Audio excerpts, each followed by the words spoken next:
కేటీఆర్ గారి మీద కేసు పెట్టినారు. అదే ఫార్ములా ఈ రేస్కి సంబంధించినటువంటి కేసు. ఆ కేసులో ఒకవైపు ఇక్కడ ఏసీబీ విచారణ చేస్తూనే ఉన్నది, ఏసీబీ కేసు నమోదు చేసింది, దాని మీద విచారణ దర్యాప్తు కొనసాగుతూ ఉంది. ఇదే అంశము కోర్టులో కూడా నడుస్తూ ఉన్నది. కేటీఆర్ గారు దాని మీద క్వాష్ పిటిషన్ వేసారు. సో దాని మీద విచారణ జరుగుతూ ఉంది. అరెస్టు చేయొద్దని చెప్పేసి కోర్టు కూడా ఆదేశాలు జారీ చేసింది.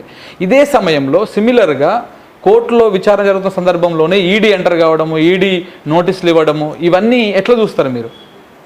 అంటే ఈరోజు తెలంగాణలో కాంగ్రెస్ ప్రభుత్వం, కేంద్రంలో బీజేపీ, ఇవి రెండు కూడా చట్టపట్టాలు వేసుకొని నడుస్తుండడానికి చాలా బెస్ట్ ఎగ్జాంపుల్ ఈ కేటీఆర్ గారి మీద కేసు.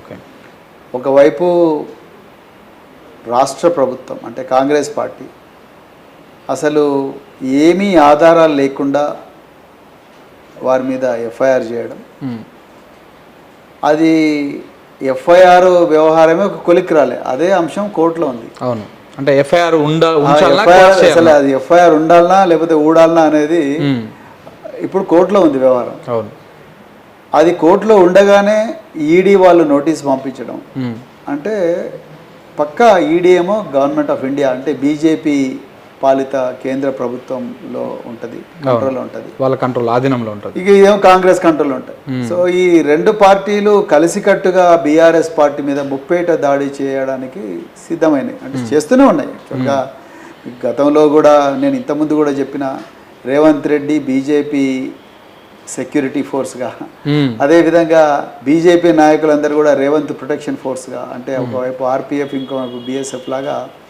బిహేవ్ చేస్తున్నారు. ఇది కొత్తది కాదు. బండి సంజయ్ గారు ఇచ్చిన స్టేట్మెంట్స్ కానీ, రఘునందన్ రావు గారు ఇచ్చిన స్టేట్మెంట్స్ కానీ, మీరు వాళ్ళందరూ ఇచ్చిన చూస్తే బీజేపీ కాంగ్రెస్ చట్టపట్టాలు వేసుకొని నడుస్తూ ఉన్నారు. వాళ్ళ మెయిన్ టార్గెట్ బీఆర్ఎస్ పార్టీ, దాని నాయకులు.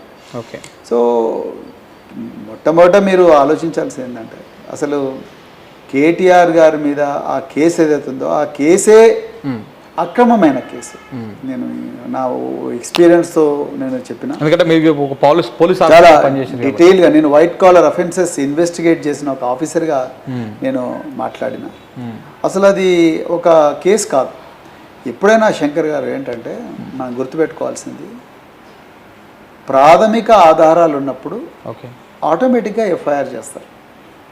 కానీ ఈ కేటీఆర్ గారి కేసులో ఈ ఎఫ్ఐఆర్ ప్రాథమిక ఆధారాల కోసం చేసినట్టుగా అనిపిస్తుంది. అవును, అందుకంటే ఇదే అంశాన్ని ఇప్పుడు మీరు ప్రస్తావించిన అంశాన్ని మన లాస్ట్ టైం 20 తారీఖు నాడు వీళ్ళు క్వాష్ పిటిషన్ కోసం హైకోర్టుకి వెళ్ళారు కదా, ఆ రోజు జడ్జి గారు మాట్లాడితే కూడా సేమ్ ఇదే, అంటే దీంట్లో ఉన్నటువంటి ప్రాథమిక ఆధారాలు ఏవి అన్నప్పుడు అవన్నీ దర్యాప్తు తేలుతాయని చెప్పేసి కూడా.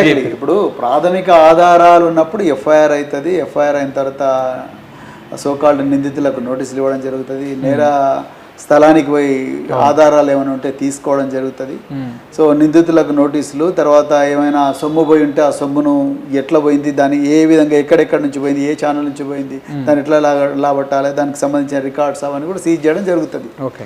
అసలు ఇందులో విచిత్రమైన విషయం ఏంటంటే, అసలు ఈ కేసులో ఉండాల్సిన ప్రాథమిక అంశాలు, అంటే ఒక కేసులో ప్రాథమిక అంశాలు ఏముంటాయంటే, ఒకటి నేరం జరిగిందా, చట్ట ప్రకారం నేరం జరిగిందా, జరిగితే ఎలాంటి నేరం జరిగింది, ఆ నేరంలో పోయిన సొమ్మేంది, అది ఎవరి సొమ్ము, ఎవరు పంపించిండ్రు, ఎవరికి పంపించిండ్రు అనేది, తర్వాత పంపించిన వ్యక్తులకు అంటే దొంగిలించిన వ్యక్తులకు ఈ నేరం చేయాలన్న ఆలోచన ఉందా, దాన్ని మెన్స్రియా అంటాం మన పోలీస్ లాంగ్వేజ్లో.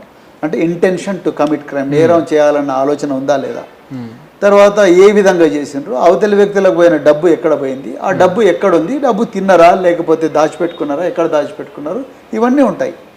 అయితే ముందు అన్నిటికన్నా ముందు చట్ట ప్రకారం ఆ నిర్వచనం ప్రకారం అది నేరం కావాలి. ఫర్ ఎగ్జాంపుల్ ఐపీసీ సెక్షన్లో మిస్అప్రాప్రియేషన్ అని ఉంటుంది.